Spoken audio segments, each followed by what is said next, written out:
Next on Exploitation Theater, Blacula, followed by Blackenstein, and the Blunch Black of Blocher Blame. Woo! Funky. The pod bay doors are open. Thank you very much for joining us once again. My name is Doug Heller. I am your host. I am the sometimes film critic, historian for TalkMovieToMe.com.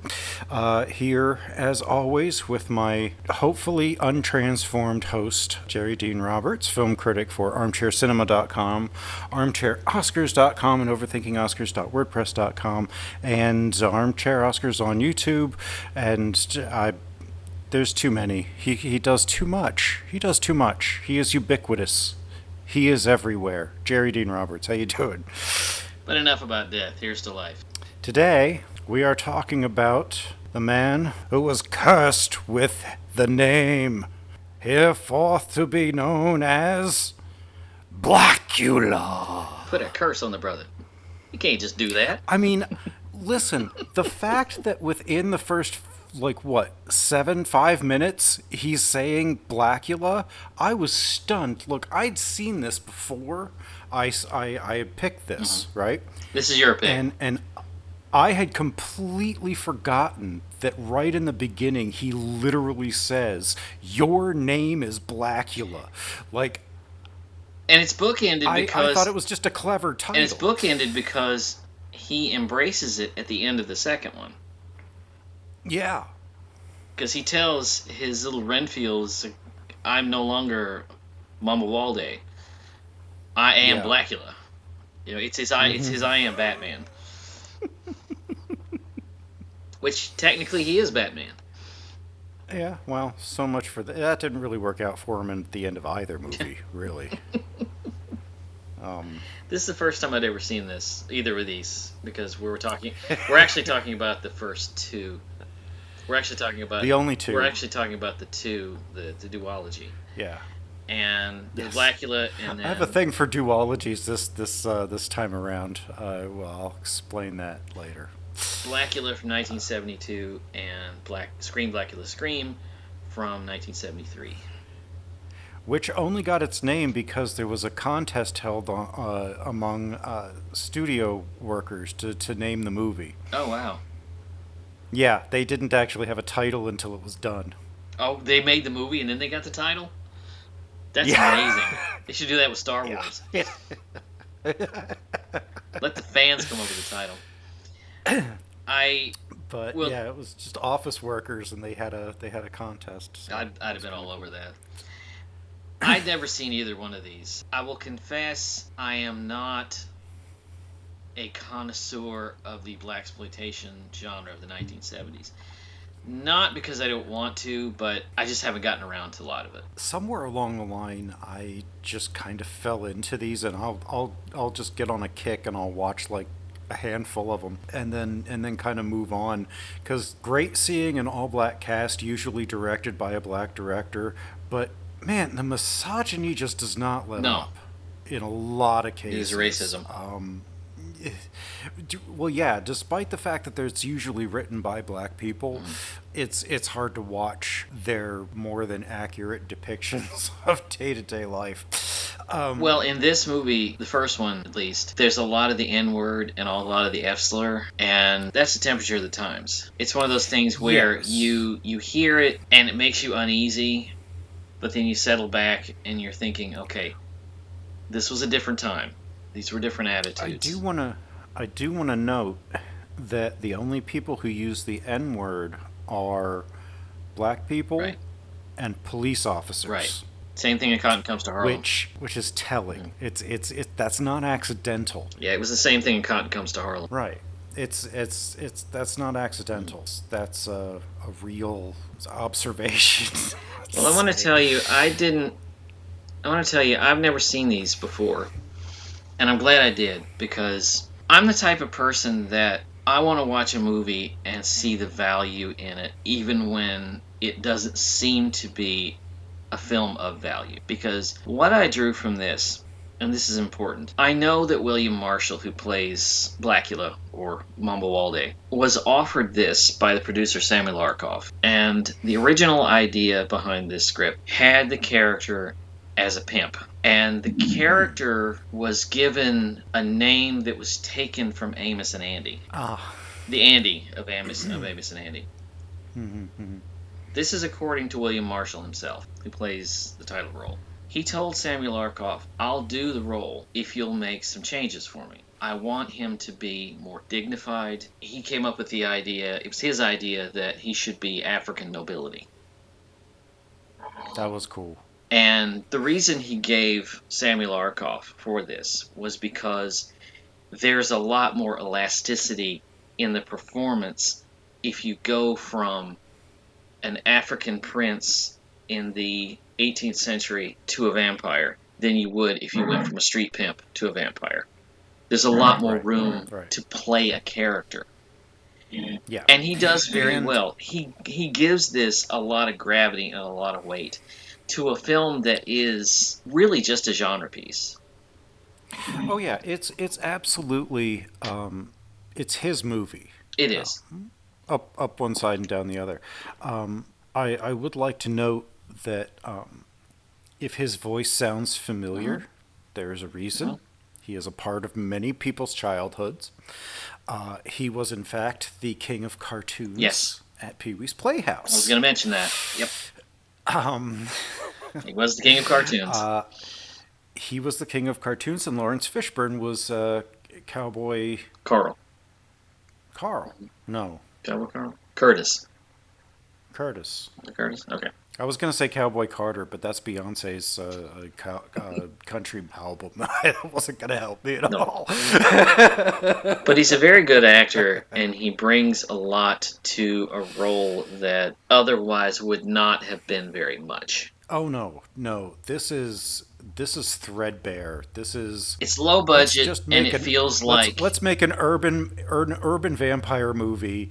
And make him black. Okay, make a story out of that. Like, wait, what? It's so low budget. It was made by TV people, and it shows. It does. It looks very much like a television production. Although I'll say this: at least the first one was actually directed by a black man. Yeah. The sequel was not. Yeah. I kind of admire this movie in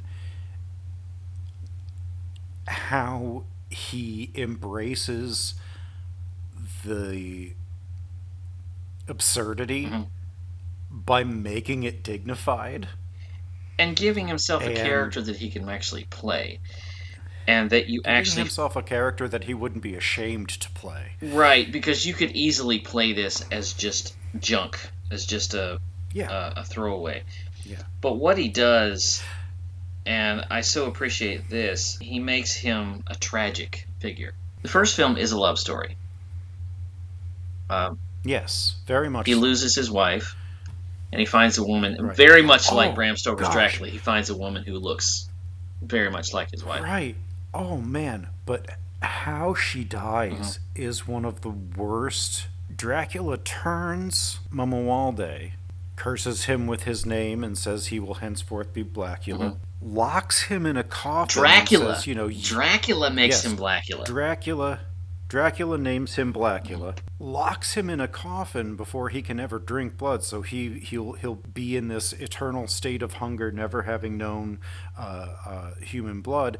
His wife gets to starve to death next to the locked coffin. Right, that's horrible. That's fucked up. That is just that's I've seen some stuff, but that is oof. Again, I was saying it's not a valueless film. Because anytime I'm watching a film, I'm trying to find and I'm trying to appreciate, even when the film doesn't work, which this one does, I'm looking for what the director and the writer and the actor are trying to bring to it. Boy, did I live in that space watching the Gamera movies. Well, you're trying to find some subtext. You're trying, as a viewer, to find something to hold on to. And when there's nothing there, that's when you struggle. And we see a lot of movies where there's just nothing there.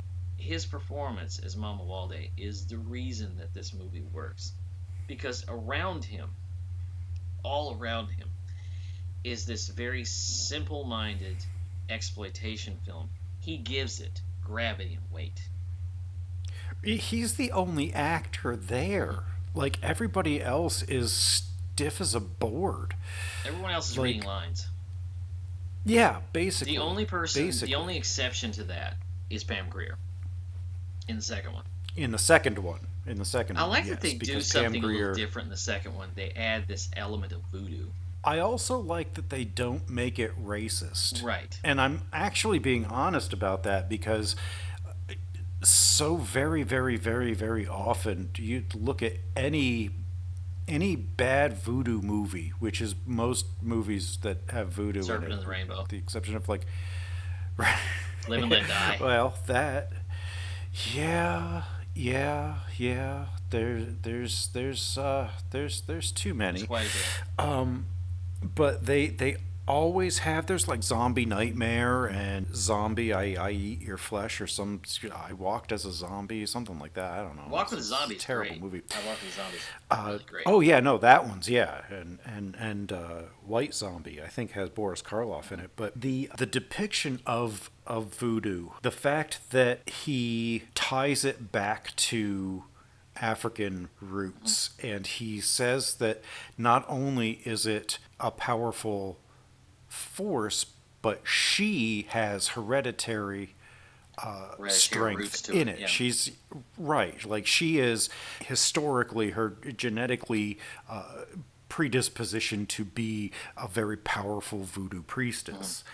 And he asks her, and I loved this, he asks her to use voodoo to remove the vampire from his soul, Right. to remove the evil. Which, asking someone to use voodoo to remove evil is probably the best depiction of it until like Eve's Bayou.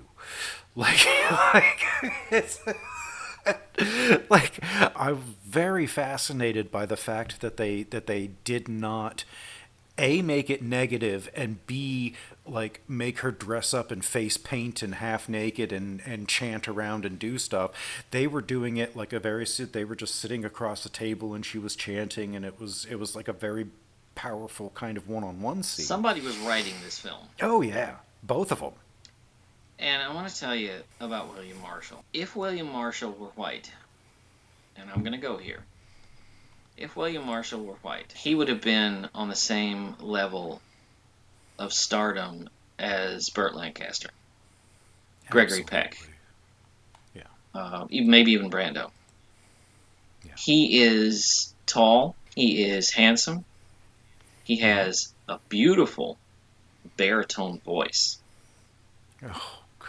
And if he had been white, he would have been that level of stardom, because I think he's I think he's that level of actor.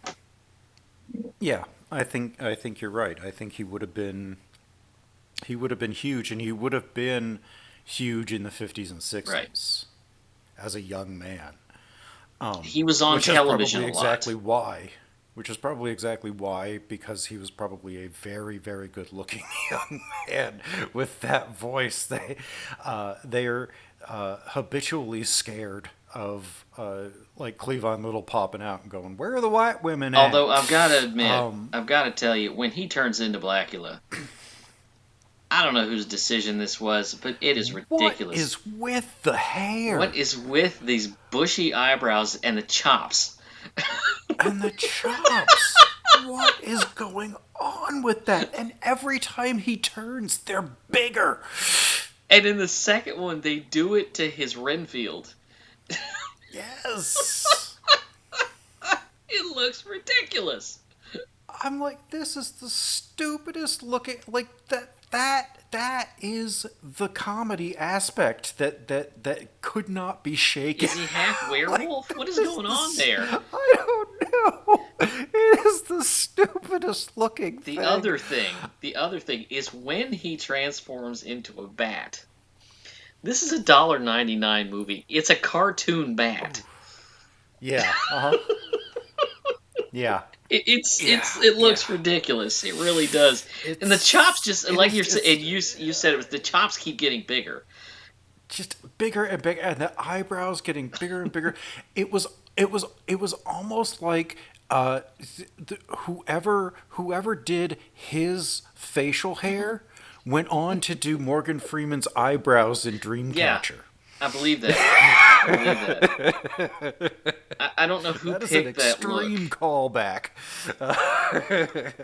And when he turns into Blacula at the end of the second one, and it's supposed to be a fearful moment in that the evil is not out of his soul completely, Right. and he turns entirely into Blacula. And he looks up, and it's like, all you're looking at are those chops and those eyebrows. You know what? That is enough to scare the pants out of anybody. Yeah. Like, I mean, genuinely, if I saw that coming at me, I wouldn't know anything about any other feature of the person. I would just know the eyebrows and the chops. Right. I would just see them. I would be more afraid of them than the vampire. Yeah. But getting back to the point that I was making is that this is 1972, the first one. And it's coming out of this movie, both of them are coming out of the downfall of the production code and the downfall of the studios, the major Hollywood studios.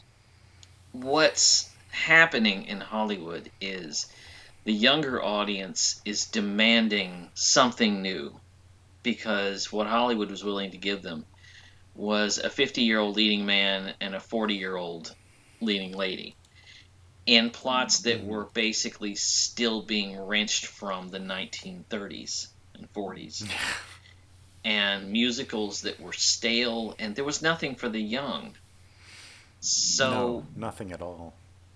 Out of Easy Rider and Bonnie and Clyde came this volley of films for young people, and films that are diverse, and films for a black audience. And this is where American International comes from. This is where American International comes in, because they made all those biker flicks, and they made all these low budget films, and they made a lot of money. Yes. And they created some of the biggest stars of the decade. The biggest being Jack Nicholson, who came out of those biker flicks and got into Easy Rider. And from there, it just took off. And so you had this era of these black films, and Blacula was among them, and a lot of them were junk. Yes.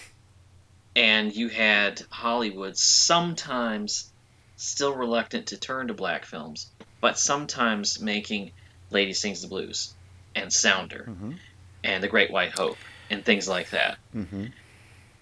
And even up through today, where, we have, black superheroes. But then when you and I about these, the focus groups that they were talking about with the newer movies, with the new comic book movies and stuff like that, they've put on permanent hold Blade. Yeah.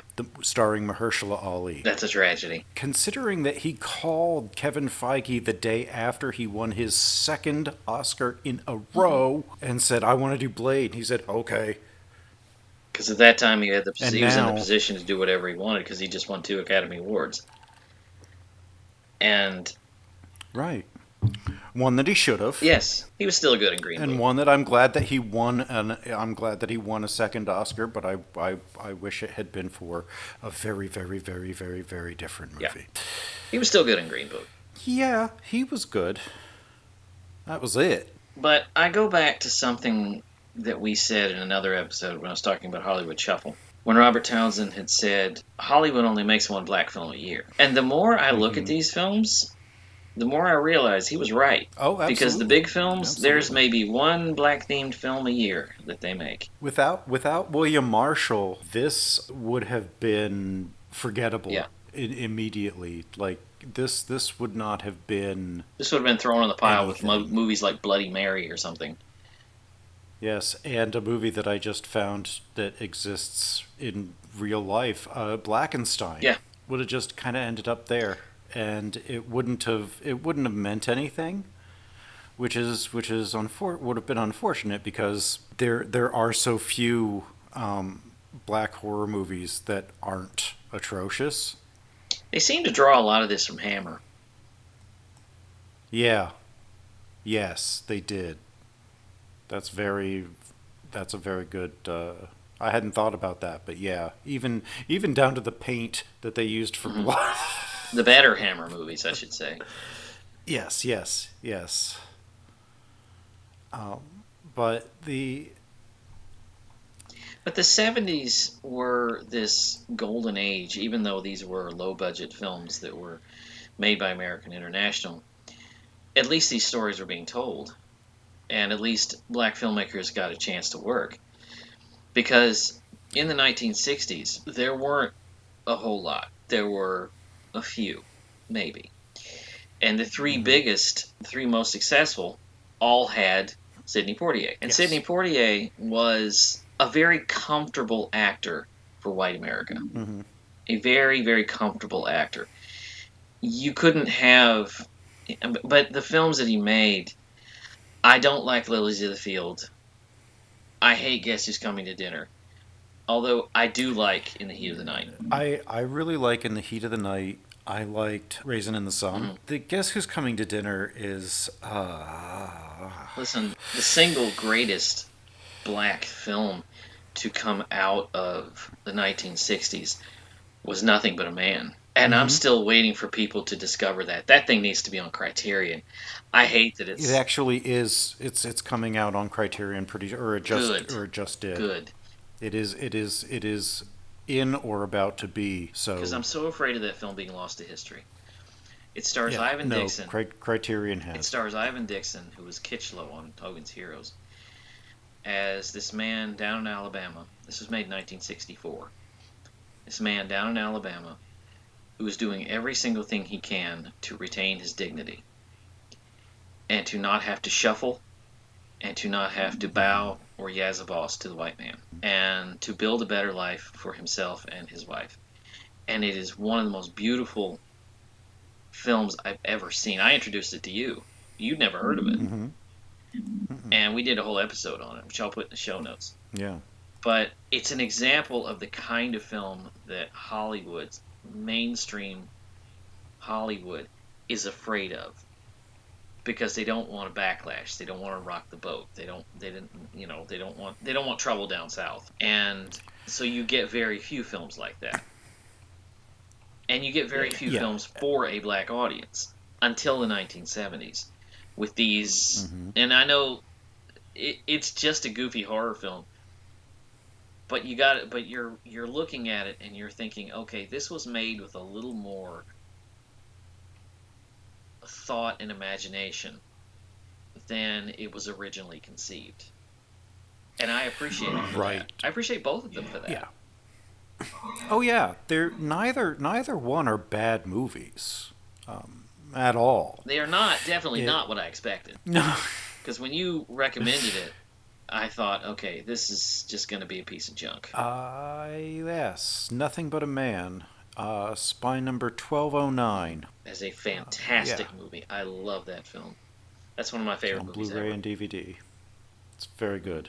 It's an excellent picture. These don't wind up dating themselves, which is weird because they are so very early 70s, it hurts. They do a little bit, because the two people who end up buying Mambo Walde's coffin are two gay interior decorators.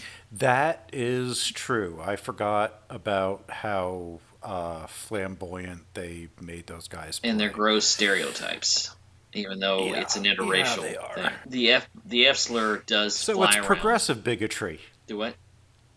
It's progressive bigotry. It's bigotry that was accepted at the time.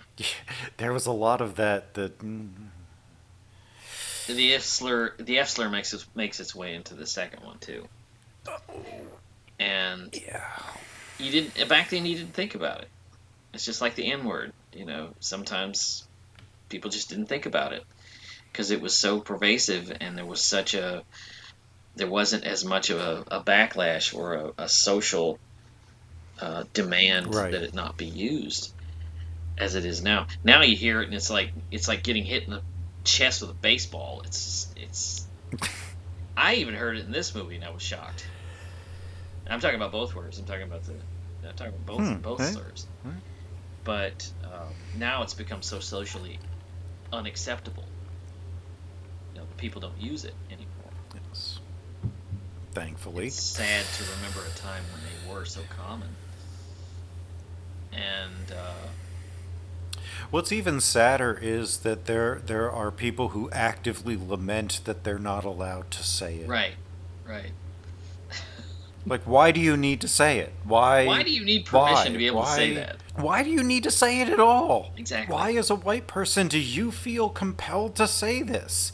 And if that is something that you need to say in your very bones, ask yourself if you should even be around anybody whom that would apply to, because you would probably not wind up in the best of conditions if you just start shouting that out. And I want to say something to the people who commonly tell me there's a difference between black people, and that is absolutely not true. I'm sorry, but that is just racist. I have people who tell me that all the time, and it's like, no, that is not true. Chris Rock made a pretty solid argument. Yes, for he did. it. Yes, he did. But that was Chris That's Rock. all I'll say. Yes, exactly. I would back Chris Rock explaining it over Anybody I work with. a cracker at any time. any kind of white person at all. I would say, you know what, maybe you shouldn't be trying to group them in any kind of way at all. But trying to find a value in this film, again, all comes from William Marshall's performance. It's the same thing that happened last week when we talked about Chainsaw Massacre. Yeah. Is that I'm watching the film and I'm thinking, okay, this is a gross exploitation film. Emphasis on the word gross. But I can find a value in it. I can find a value in the fact that the movie takes place from the victim's point of view. That yes, it's not... That is... I wish that had become more of a trend in horror movies, that it didn't then just focus on the killer's point of view. The only other one that did that after this was Halloween. Yeah, because it took place from the... But that had that mixed. From the not the killer's point of view. Right. I'm going back and I'm watching Siskel and Ebert's early shows now. And they talk about this a lot. Because they were the champions of John Carpenter's Halloween. Mm-hmm. Because of that. And they also made the point that a movie like Friday the 13th is a movie that takes place through the killer's eyes. There's a point of view from the point of view of the killer. And it's clever that they actually get to throw you off in that movie, yeah. Considering that it is from the killer's point of view, and they still trick you as to who the killer is if you don't know what's going on. But they set up the characters in that movie as just being there to be knocked off. Yeah. And that's the wrong approach. Because in order to be terrified, you need to feel something. When Sally is crawling in that truck at the end of Chainsaw Massacre, and she can't quite get in there, and this behemoth with a chainsaw is advancing on her, and she's struggling, there's tension there. There's some tension there, and you feel it. Mm-hmm. That's what a horror movie should do. Yeah. And even here, with these two, there is, I like that there is an attempt to make everybody at least some kind of character. Right. There's an attempt to flesh out everybody that winds up getting killed. Which is why I was disappointed in the second one when Mama Walde is walking down the street and we have to have these two pimps accost him and mug him. But and they harass him, there is, and I think this probably came from William Marshall, there is an attempt because he turns around and he says to them something about, you're a disgrace to your people. You're selling your sisters into slavery. Yeah. And so there's that. But then, of course, it turns into a violent confrontation. They're killed, and, because, as I said last week, this is a movie where you can You could see the movie that William Marshall was trying to make and the movie that the producers wanted it to be. And it's fighting for space. It is a head-on collision in some scenes. I admire what William Marshall was really trying to do, and I admire that William Crane was trying to help him as much as he could. The director of the first one. The second one, which I just had open and for some reason closed, Bob Kellijan. Don't know these names. No, but at least the second one retained the two writers from the first one, added a third one, but still had the core. At least they had William Marshall and they had two writers from the first one working on the second one, and the second one definitely hews closer to what the producers wanted the first one to be. The second one hews closer to the standard vampire movie. Yeah. You know, in the first one, he's more sympathetic. Yeah. And the second one, not quite as much. It's still there, but not quite as much. Well, I mean, I love in the second one when he meets the scholar, and he's sitting there and they're talking about the African dynasties, and they're talking about all of this, African history and things, and he's correcting him because he was there. Right, they were his stuff. Right, it was his stuff. He was talking about the necklace. Yeah. Yeah. And I like that stuff because it shows him as an educated man, not just as this creature.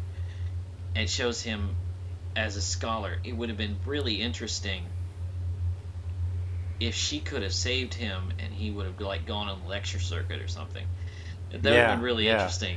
He becomes a professor. That scene with the necklace was later echoed in Black Panther. Was it? I didn't know that. Near the beginning, remember? With, what's his name? Killjoy. Killmonger. Killjoy. Different series. Was in the museum, and they had this weapon, and he said, "No, that's Wakandan." And they're like, "No, it was found here." He goes, "Yeah, I know, but it's Wakandan because it's vibranium." And he was correcting them. It was kind of a nod back to that. Kind of a nod back to Blacula. Yeah. But I like that he's this scholarly, intelligent man. He's not just... If he had been Andy the Pimp, it wouldn't have worked. It would not have. There would not have been a real movie to make. It would have gone on for an hour and 15 minutes. He would have killed a couple of jive turkeys, and then the ending credits.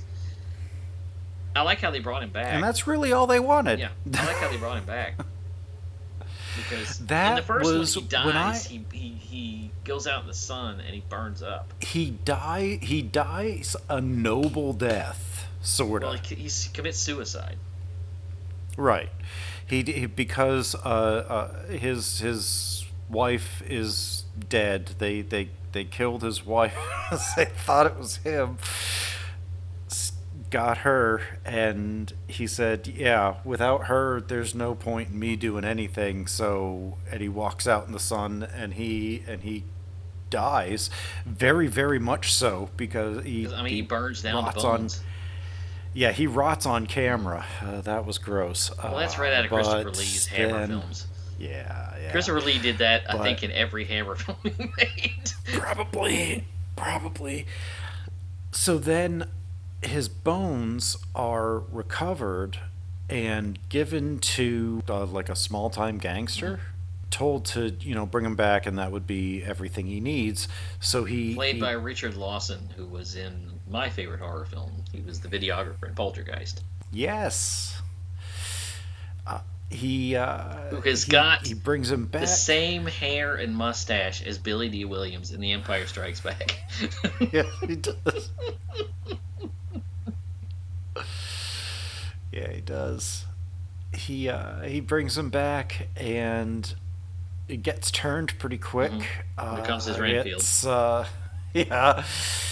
He just kind of goes around. Like he's just I think I kind of like the fact that they let him retain a lot of his personality, but they didn't let him retain a lot of his humanity because he was brought back unnaturally. Yeah. So the magic that helped bring him back really just brought back less of his personality and more of the vampire, which is probably why Pam Grier had a harder time with trying to get it out of him, because it was voodoo that brought him back in the first place.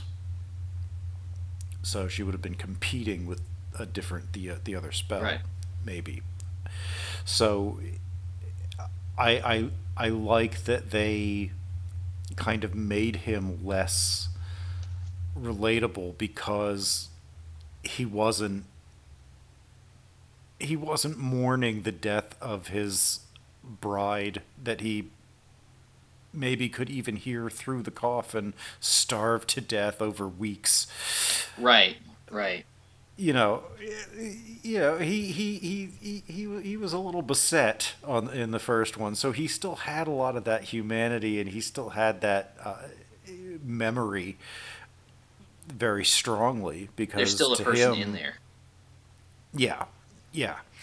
And when he's brought back, he probably his intellect was brought back, but maybe not his soul. Yeah. So I'll tell you this, kind of sum it up. I think we're kind of picking the diamonds in the rough here, because we have talked about Blacula, which is good. We've talked about Shaft, which was really good, and we talked about Cotton Comes to Harlem. Yes. I think we've talked about the best ones. But that's all I got.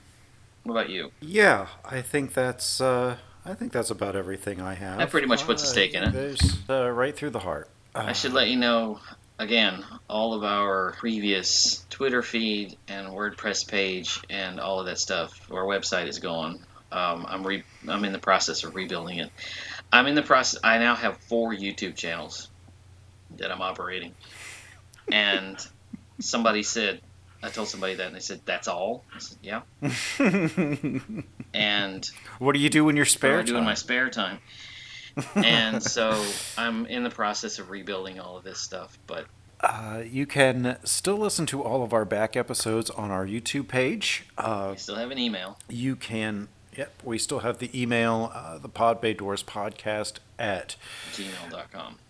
Gmail.com. Thank you. If you've actually been watching this, you've been seeing that. Our email address has been all through it. I'm sure.